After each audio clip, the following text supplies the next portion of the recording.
এই মুহূর্তে যে খবরের দিকে আমরা চোখ রাখবো, কেষ্টপুর খালে অজ্ঞাত পরিচয় ব্যক্তির মৃতদেহ উদ্ধার। কেষ্টপুর বাগজোলা খালে ভেসে এসেছে এমনটাই অনুমান। বিধাননগর ইলেকট্রনিক্স কমপ্লেক্স থানার পুলিশ দেহ উদ্ধার করে ময়নাতদন্তের জন্য পাঠিয়েছে। যদিও এখনও পর্যন্ত মৃত যুবকের নাম পরিচয় কিছুই জানা যায়নি। কেষ্টপুরের দিক থেকে নিউ টাউন লোহাপুলের দিকে এই মৃতদেহটি ভেসে এসেছিল। এলাকার বাসিন্দারা দেখতে পেয়ে পুলিশকে খবর দেয়। এই ঘটনার তদন্ত শুরু করেছে পুলিশ। আবারও জানিয়ে রাখি, কেষ্টপুর খালে অজ্ঞাত পরিচয় ব্যক্তির মৃতদেহ উদ্ধার। কেষ্টপুর বাগজোলা খালে ভেসে এসেছে এমনটাই অনুমান করছে এলাকার মানুষ। বিধাননগর ইলেকট্রনিক্স কমপ্লেক্স থানার পুলিশ দেহ উদ্ধার করে ময়নাতদন্তের জন্য পাঠিয়েছে। মৃতদেহের নাম পরিচয় এখনো পর্যন্ত পাওয়া যায়নি, তদন্ত করছে পুলিশ। হয়েছে বলতে এই তো সবাই বলাবলি করছে না, খালে লাশ পড়ে আছে, তা আমরা সবাই দেখতে গেছিলাম।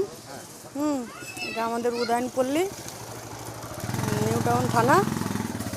আর বেশি কিছু বলতে পারবো না, কেন আমরা তো অনেকটাই দূরে, আমাদের বাড়ির চেয়ে অনেকটাই দূরে লাশ ছিল। হ্যাঁ, খালে পড়েছিল। এখন পুলিশ এমনি পড়েছিল জলে, তারপরে পুলিশেরা এসে ডোমেরা এসে তুলে নিয়ে গেল। এই অবধি দেখলাম। আপনার নাম? জ্যোৎস্না দাস। হ্যাঁ, জ্যোৎস্না দাস।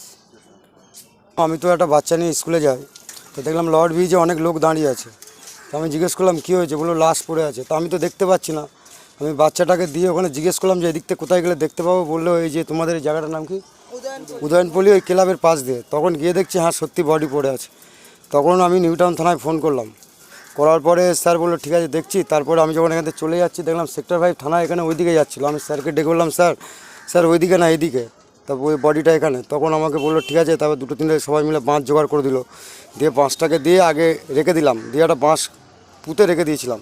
তারপরে যারা আরও 2-3 জন এলো, আমি ছিলাম, সব বডিটা ডিসপোজ করে তুলে দিলাম আর কি গাড়িতে। এই হচ্ছে আমার কাজ। আমার নাম অভিজিৎ পাল।